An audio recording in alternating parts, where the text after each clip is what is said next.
Hi, this is Joe again with another movie review. About a year ago, when I first started doing these videos, I did a video on the George Romero Dead trilogy. I wasn't satisfied with the video quality of that review, particularly the way my voice was, because I had a sore throat, so I did a review with a sore throat, and so I wasn't that sure with it, with my voice going. So I decided to redo the video, but I decided to do it one movie at a time. I know that everybody and their grandmother who do movie reviews on YouTube has done these movies one at a time, and in some cases all of them, like I did previously. But since we're in the month of October, I figured it would be disingenuous not to discuss George Romero's original Dead trilogy without discussing one at a time. So that's what I decided to do. If anybody with any complaints, feel free to write it down below if you have any complaints on it. Let me know what you feel about it, and then maybe I will continue doing this. Discuss the other movies in the trilogy. Well, like I said, I'm doing the George Romero Dead trilogy, and doing it one at a time, starting with, of course, the famous one, Night of the Living Dead. It came out in 1968. Unfortunately, I do not have the DVD or the video to show you, but I do have it in my video collection, because they taped it on television. The original movie, Night of the Living Dead, was really one of the last, if not the last, the great movies that you would see in a drive-in movie theater. Because the movie theaters by the end of the 60s, but even the 60s in general, were dying out. So they even would show like B horror films or pornographic movies. And Night of the Living Dead happened to be like this real low-rate independent film made by George Romero, was written and directed by George Romero, and most of the actors in this film, except for Dwayne Jones, who played the title character of Ben, they were all investors in the film. And because of this, they had a real low rent look, and they couldn't get a real good distribution on it. So they had it in like midnight showings in the few movie theaters there were then, and the few remaining drive-in movie theaters. And it became a big hit. It got a lot of talk. It became surprisingly a big hit. And of course, the various airings that it had on television, first when Sci-Fi Channel first started in the early 90s, they used to show the Night of the Living Dead. Actually, I think they used to show all three films as part of the Halloween marathons, I think. That's why I first saw Night of the Living Dead. At least the original one, because he was one particular Halloween year.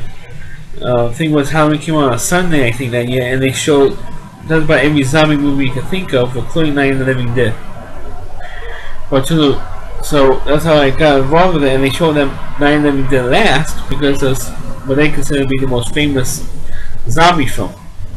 Even though they showed all the other zombie films, and I did review the very first one, which was White Zombie. But Night of the Living Dead is the most famous zombie film, and other zombie films and television shows like The Walking Dead took what George Romero did in 1968 and expanded on that ideal. But before Night of the Living Dead came out, most zombie films, like White Zombie, King of the Zombies, which I haven't done a review on, or like Walk with the Zombie, all these other zombie films that took place in the 30s and the 40s, were pretty much with these voodoo guys who put recently did people under a voodoo spell, and they came and they stole the bodies from the graves and made zombies out of it. But until George Romero made Night of the Living Dead, then it became a different kind of zombie film. In 1968, most people were worried about radiation from atom bombs and nuclear bombs and that sort of thing. So you really were worried about the radiation factor, and that's where it got the idea for people coming back from the dead. Now, for this movie, this starts two people went Judith O'Day, and I forgot the guy who played Johnny. They played brother and sister, and they're going through a cemetery. And yes, this was filmed in an actual cemetery. I think it was the Evans County Cemetery in Pennsylvania, just outside Pittsburgh. That's where they filmed, and some of the graves actually, of course, were there already at that time and now, but not some of the trees were there because they had, like, after this movie was filmed, like a few years later, they had like a big storm knocked over some of the trees, and ironically uprooted some of the corpses that was buried there. It's kind of ironic since that's where they filmed this movie. And they went to the cemetery to place a wreath on their father's grave. And as Barbara was praying, the brother Johnny was rushing us. Said, "Come on, we have a 3-year-old right back. Let's get going." And the sister says, "Well, I haven't seen you in church, so big deal." And there was no sense of me going to church. And he says, "Oh, why is that?" Well, because remember when we were kids, when we first came out here, when we were kids, I jumped out, I scared you for jumping up from behind a tree. And Grandpa got mad and said, "You'll be condemned to hell." And Barbara remembers this, and she still gets scared for being in that cemetery. And of course comes the famous line, or the line from the film, where he says, "They're coming to get you, Barbara." And of course, guess what happens is this guy kind of walks very slowly through the graves and up this path towards them, and grabs Barbara, and Johnny comes over and stop what was going on, because they thought maybe some kind of groper or possibly rapist or something, but it happened to be a zombie. And little note, the guy who played that zombie, I heard, died like a year or 2 years ago. So a little bit of trivia: the guy who played that zombie has died. It was the first zombie. And of course he kills Johnny, and of course Barbara ran off and found this little deserted farmhouse, and found out the person who owns that house dies. And that happened to be, a little bit of trivia, it happened to be the daughter of the guy who played Mr. Cooper, or Harry Cooper, which will be later on in the film.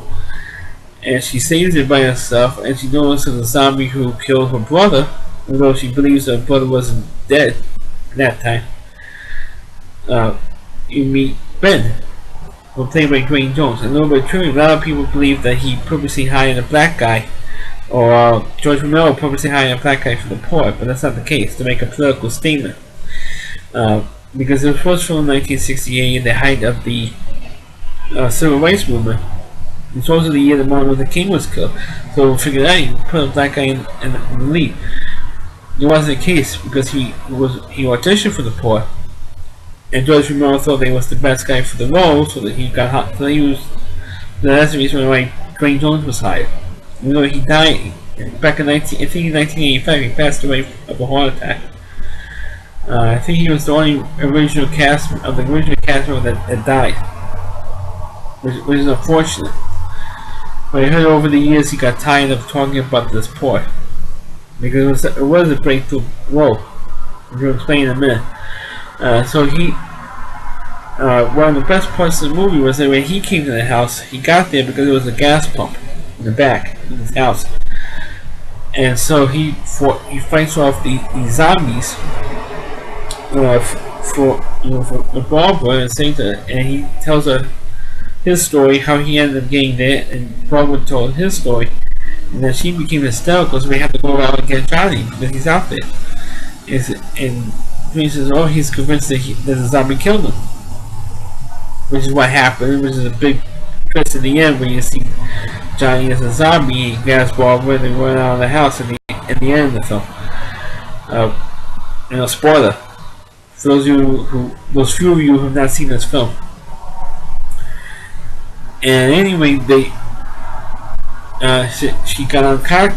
She knocked him out because she fainted, because they were slapping each other around. Ben and Barbara were slapping each other around, and she fainted.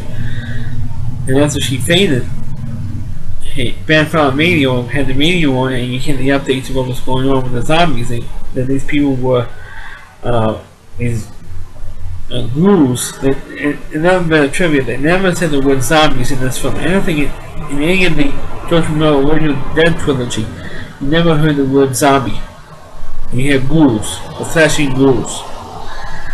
That's G-H-O-U-L-S, ghouls. And I'm not pronouncing, you may not think that I'm pronouncing correctly because of my terrific speech pads, but it was flashing ghouls. That's what was going on, happening. They were eating the flesh of the people they killed. First we call them assassins, and then the radio guys is eventually ghouls. And then of course they found there were other people. After when Barbara woke up, and said, "Oh, I'm going to go upstairs and go up the windows upstairs." You know, the whole time she was out, passed out, Ben boarded up all the windows in the first floor. On the second floor, he started to do that work, and then the people from the basement came up. That's when he had Carl Hardman and his wife, his real life wife, as well as the wife in the movie, Helen Cooper, came up from downstairs with that kid who got bitten by a zombie, and you eventually find out she got bitten by one of them. And then of course then you had these two young lovers, and it always seems to me you always gotta have a young lovers in one of these horror films because you feel sorry for them. And one of them, when it was like Tom and Judy.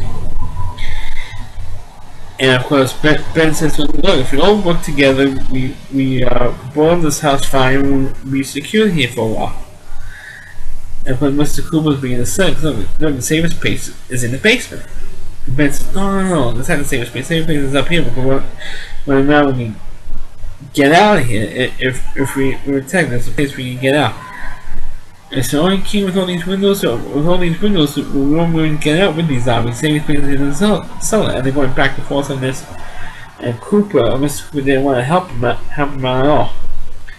Who knows, maybe they want to get orders from that guy. And that's what one of the big differences of this film. I know that they never put that in, or the racial epithets for this film. And eventually, of course, they decided to go out for gas. With Tom, Judy, and Ben going for the gas, so they can go out and go to the rescue shelter. You know, that turns out to be a disaster. And I'm not going to say how it becomes a disaster, but it does.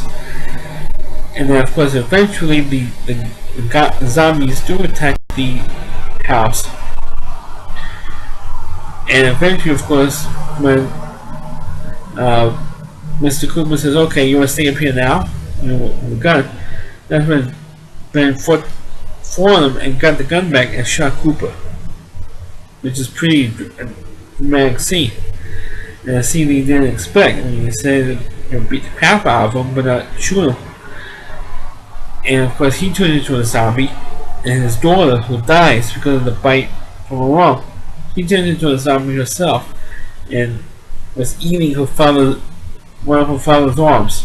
And then the mother came down to hide in the cellar because the zombies were attacking. She gets killed, which is also pretty dramatic. The daughter picks up a gardening sheave and stabs her. And then that's when Ben, of course, eventually goes down into the basement.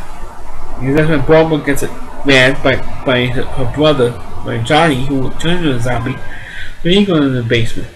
So it proves that Mr. Cooper was right after all. It was, I think, Paul Hardman, who played Mr. Cooper, like I said earlier.